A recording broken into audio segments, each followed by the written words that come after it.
quite quite a packed half day, and I don't know about you, but I need a little wrap up, and for that we have asked Jurriaan to do that and give us a little walkthrough of the last half day, who has been talking and what you take for that.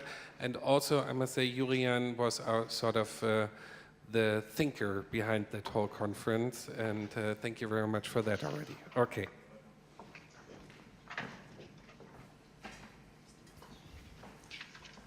Well, it's going to be hard to summarize the day. There was so much knowledge flying around today.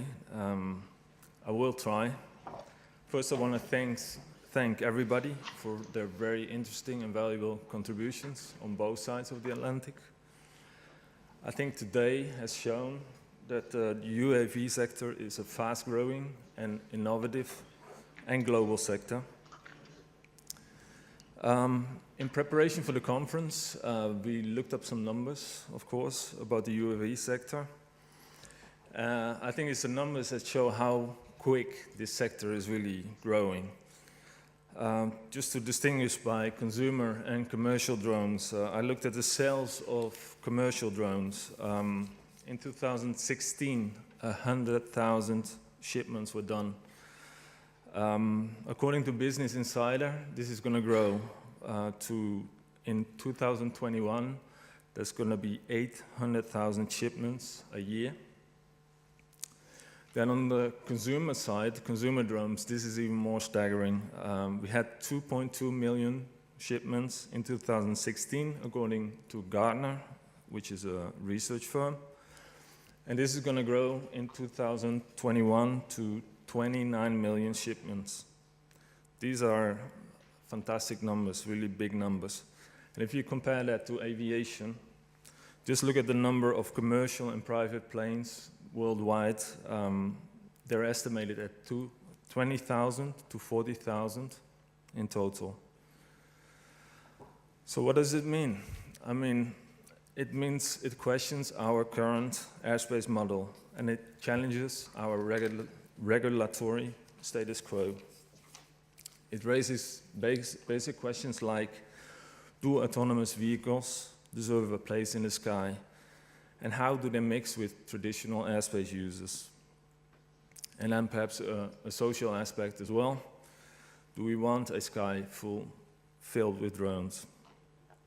I think all these questions, or most of them, were addressed by our first panel, where we had representatives of the public sector, Transport Canada, German Bundesministerium, and also representatives of the commercial sector, so Airbus, Humanitas, Drone Masters, NAV Canada, and Unmanned Systems Canada. Another thing that we learned today is that the UAV sector is driven by innovation in technology. We're well through what I call the first stage of ground-controlled UAVs and visual line of sight operations.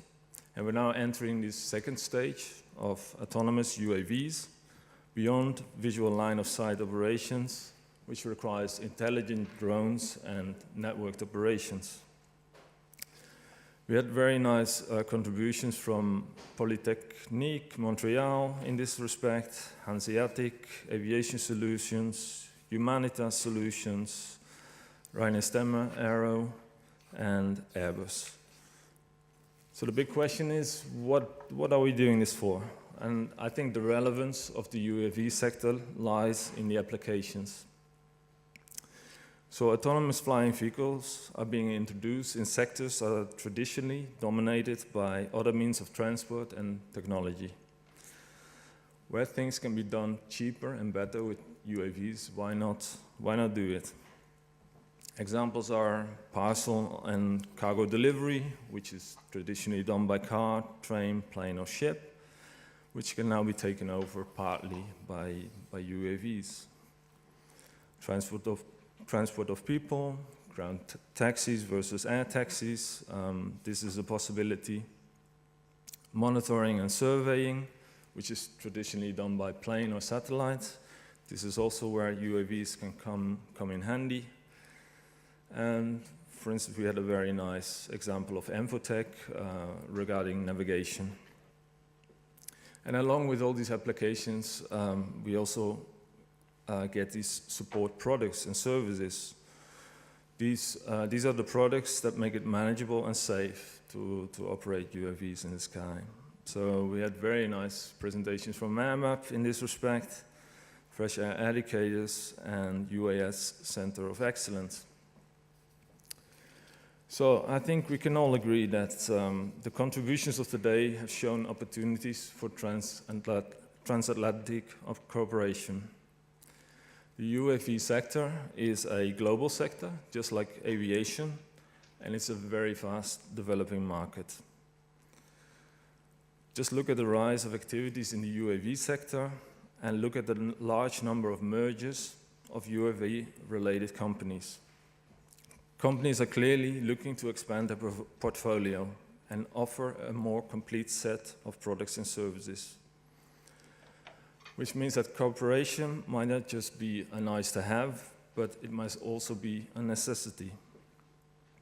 I think all in all, it was a very interesting day, and I really, we as an organization are very grateful to have had such a diverse group of participants today. So thank you to all.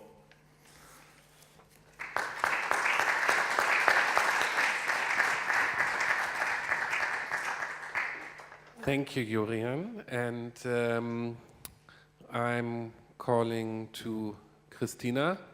We don't see you here. Switch. Yeah, the other camera would be great. Hello, Montreal audience.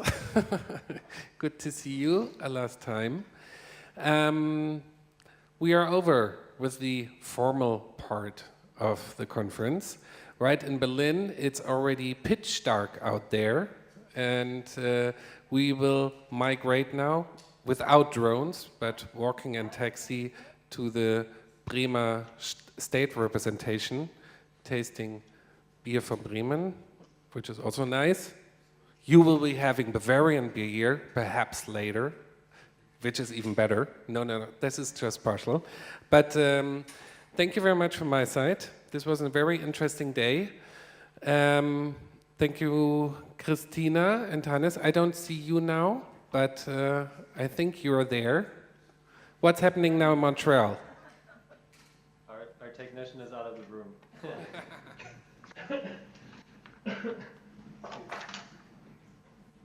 Christina, Sorry, just give, Alex.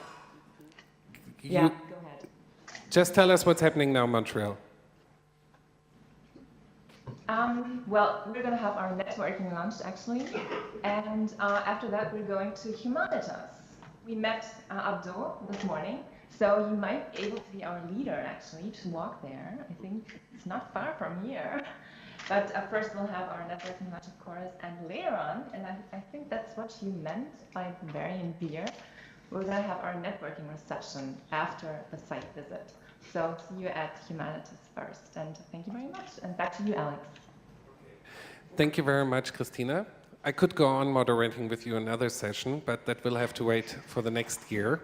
And I thank you all, and I want to thank now, lastly, all those technicians involved here in the room and over there at McCarthy. And we talk about, every year we talk about these huge technical visions we have of drones and so on. And then for me, it's every time astonishing again how much work it still is to have a live connection between Germany and Canada. And so thank you guys very much, and a big applause for you. Thank you very much.